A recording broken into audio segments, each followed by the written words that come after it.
Hi everyone, today I'll show you how to make a combined guidebook page with a curved seam. I made a pattern for you. You will find it when you click on the link below this video. But then actually I decided to show you how to make such a pattern. So to make a pattern you will need paper, pencil and a ruler. Take sheet of paper, fold in half, then draw horizontal mark. I will make it approximately 8 centimeters and then draw a curve. My page will be 8 by 8 inches. I mean the ready page. So if you add just 1/4 of an inch, it will be enough. So I will make 8 1/4, like so, and cut out.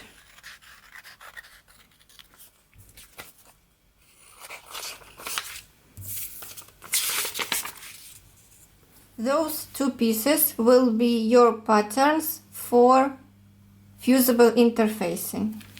This will be the upper part and this will be the lower part, like so. Take another piece of paper and trace those two patterns on another piece of paper. One and second one here on the top of the page. So you need distance between two edges here, like so. Fusible interfacing, and those patterns are for fabric, up and down. I need to add here seam allowance. For example, this is your presser foot. When the needle is in the center position, you need to find out the distance between the needle and the right edge of your foot. Here. In my case, 7 millimeters. So I need to add seam allowance 7 millimeters here and 7 millimeters here. I have two options. First one, I will take a ruler. For example, this is the curve, and I will mark 7 millimeters along the edge. Then I will connect all the marks and I will have seam allowance 7 millimeters. But there is an easier method and I'll show you another option. The needle is in the center position. I removed the lower thread and there is no upper thread. So I'm going to align the edge of the presser foot with the line here on the template.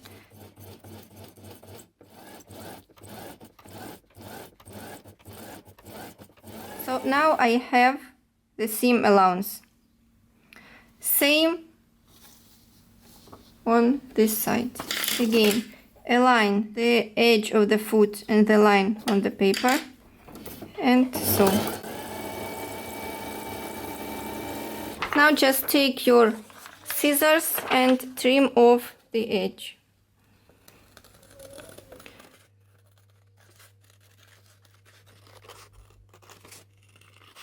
Mark the center.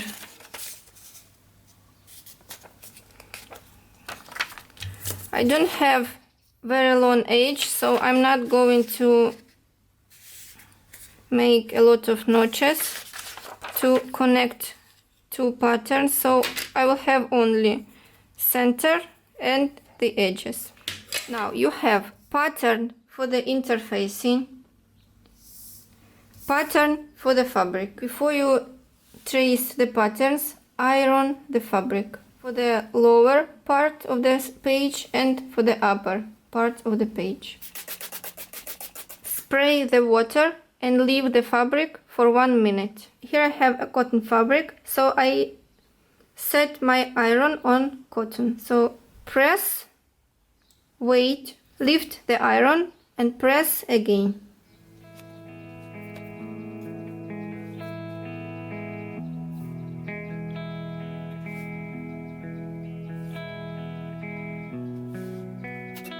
Take your patterns for the fabric. You may trace the pattern onto the fabric using air erasable marker or pen, water soluble pen. This one is for the embroidery, or washable marking pencil for the fabric. This is not the regular pencil. This one is for the fabric. Or pin the pattern onto the fabric.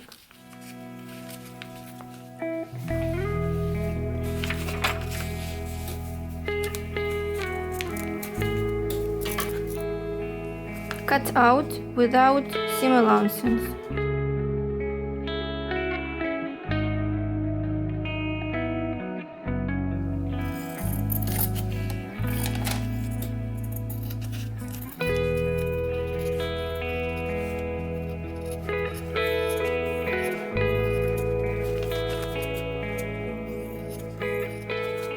I left the fabric on the top and at the bottom because anyway I'm going to trim off after applying the fusible interfacing. Remove the pins,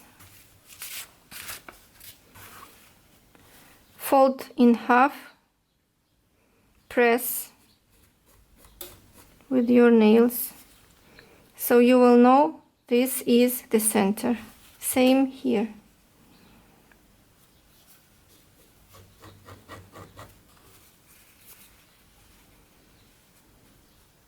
Place the fabric right side up.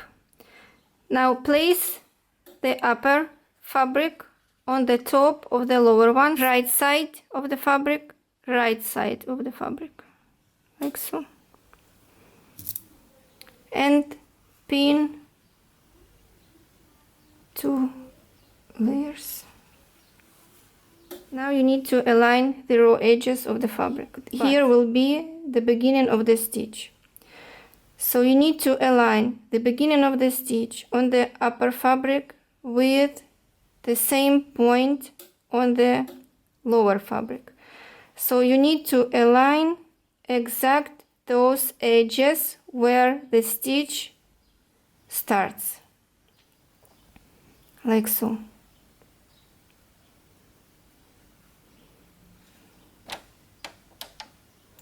Here you may see a small triangle of the blue fabric, like so. So here will be the beginning of the stitch and pin only here. Same here.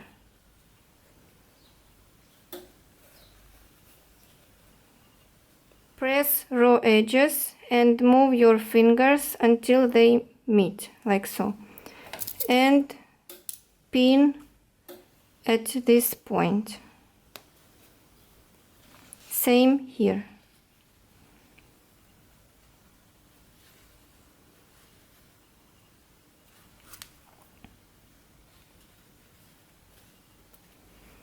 And pin between pins.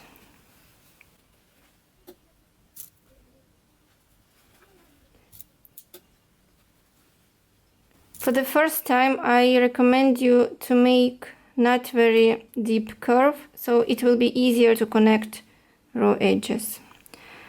Okay, like so. Now, because this page is for the page with the binding, so when the page is ready, so I'm going to square up and I will trim off extra millimeters from both sides. So I recommend you to start stitching 3-4 millimeters from this edge. So the stitch will begin here. When I'm going to square up the page, I will not cut the stitch here and it will not rip then, right? align raw edges of the fabric with the edge of the foot, the right edge of the foot. You may use seam ripper to press a little bit your fabric.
If you here want to press this seam allowance on one side, then leave the upper seam allowance as is, snip the lower seam allowance. So when I press, I will not have those bumps on the page. If you want to press them open, then you will need pinking shears. So I'll show you both methods.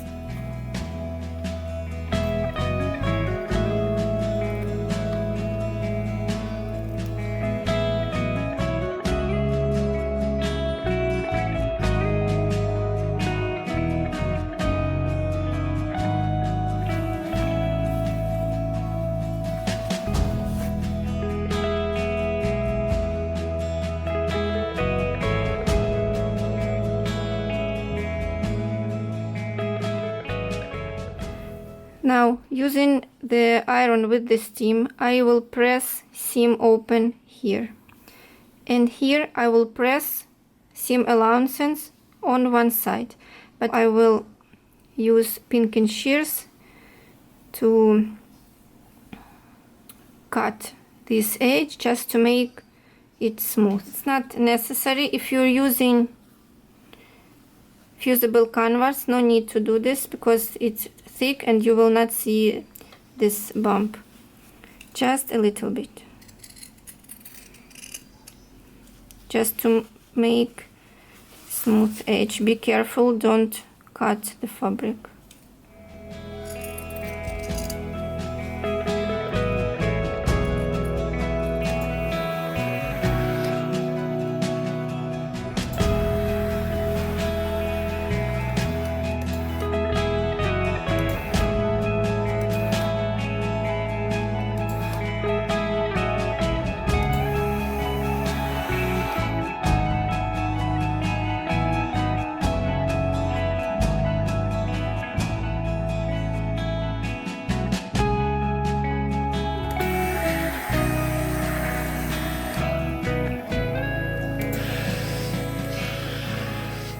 When you are pressing the seam on one side, press from the right and pull just a little bit the left fabric.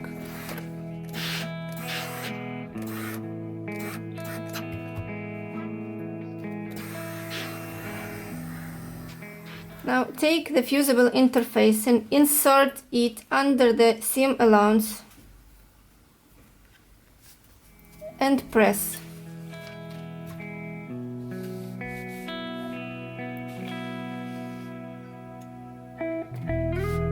Same with the upper part.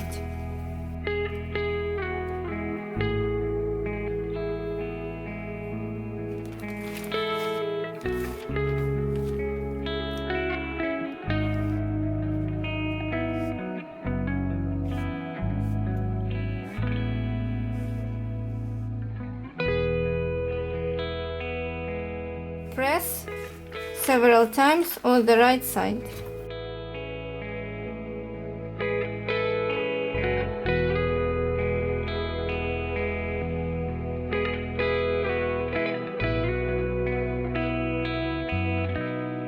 Same here, apply the fusible interfacing.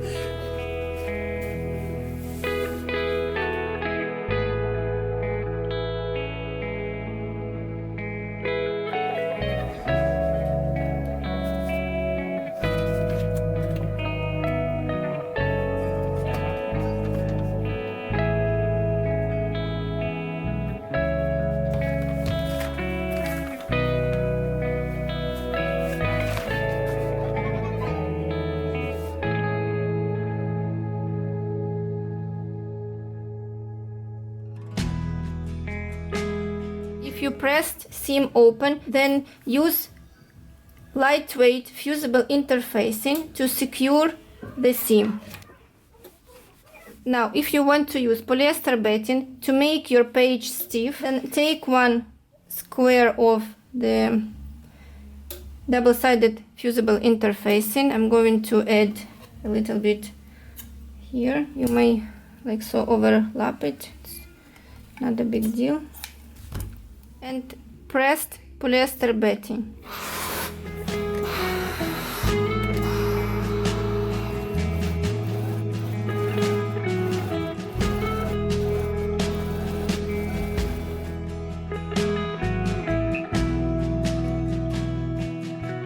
To stiffen another page, I'm going to use square of double-sided fusible interfacing and cotton canvas or cotton duck canvas. Bond together all the layers, first with the steam and then with dry iron. So this is it, one page, and this one with batting, polyester batting. So this is it. I hope it was helpful. Thank you for watching and don't forget to subscribe.